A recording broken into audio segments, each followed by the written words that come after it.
It's been 3 years since I read the book Goodbye Things by Fumio Sasaki, and 3 years since I've adopted a more minimalistic lifestyle. I wouldn't consider myself an extreme minimalist. I didn't sell everything I own or only have 50 items to my name, but I still would consider myself a minimalist. Through the past 3 years, minimalism has made a huge impact on my life. It has changed the way I approach certain situations. I've also learned a number of lessons from my journey, and there is one regret I have made pursuing a minimalistic lifestyle.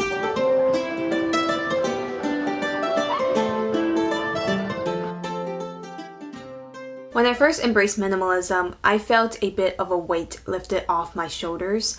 I realized that I didn't need or want certain things that I was taught to chase after. Things like high-end luxury items and a big house. But that experience was relatively short-lived because I started to worry about other things, and right now, I feel the weight of my life on my shoulders.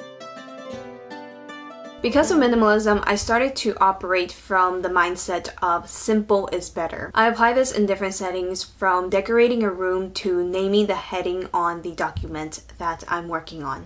I used to spend some time pondering whether the heading should be italicized or underlined or in bold, and now I don't do any of that. I keep it simple and basic and to the essentials.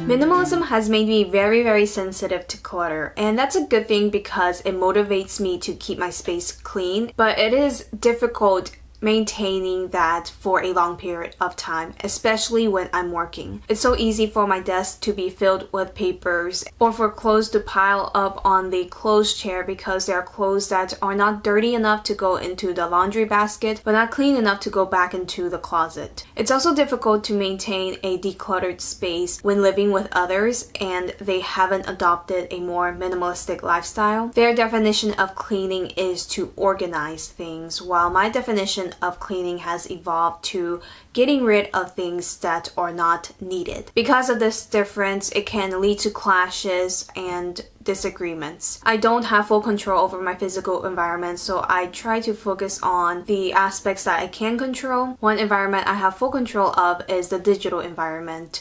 On my phone, I try to delete apps that I haven't used in a long time, and I try to keep my notifications to a minimal. On my computer, I delete files that are not needed. Not only does this help me keep organized, it also frees up storage space. When I wanted to downsize and collected a pile of items that I no longer wanted, I started listing those things online, and over the past 3 years, I've made several $1,000s selling the things that I had owned. Even though that's not a lot of money, there's something so satisfying about liquidating your assets and turning them into cash. I would consider it a win-win because I'm earning money and the things aren't going directly into the garbage. I found that it's harder to sell things nowadays compared to a few years ago during the lockdown because everything is pretty much back to normal. People are going outside to shop, to buy things, so there's not as much of an incentive to buy things online. I do still get some sales every now and then, and at this point it's pretty much passive income.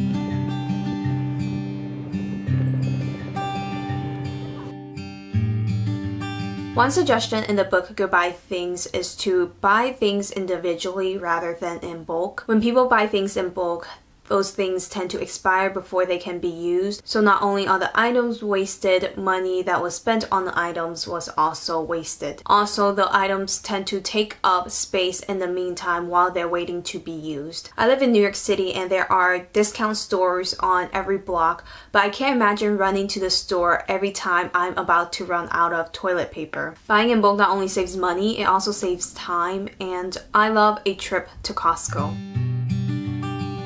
I've also come to realize that I like free things. I liked free things before becoming a minimalist. Now I try to be more intentional with the free things that I accept. I can't always foresee whether those things will be of use to me. People around me often give away clothes, and it can be hard to determine whether that item of clothing would be something that I like and wear. So I tend to accept those clothes even though I'm not sure. I think that's okay because I don't typically throw things away. I try to donate or give away my items as much as possible, just so that they transfer ownership at least once before they are potentially tossed into the garbage can.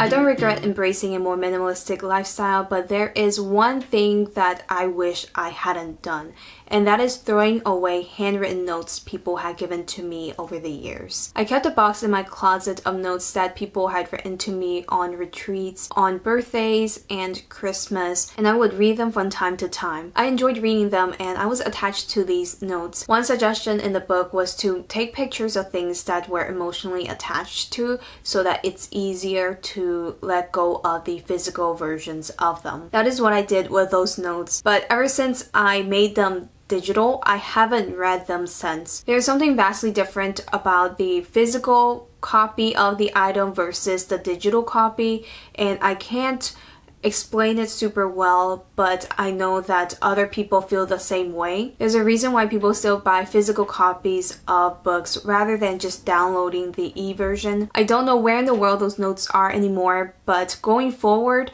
I will keep all the handwritten notes that people give to me because even though they take up physical space, the space that they take up is worth it to me.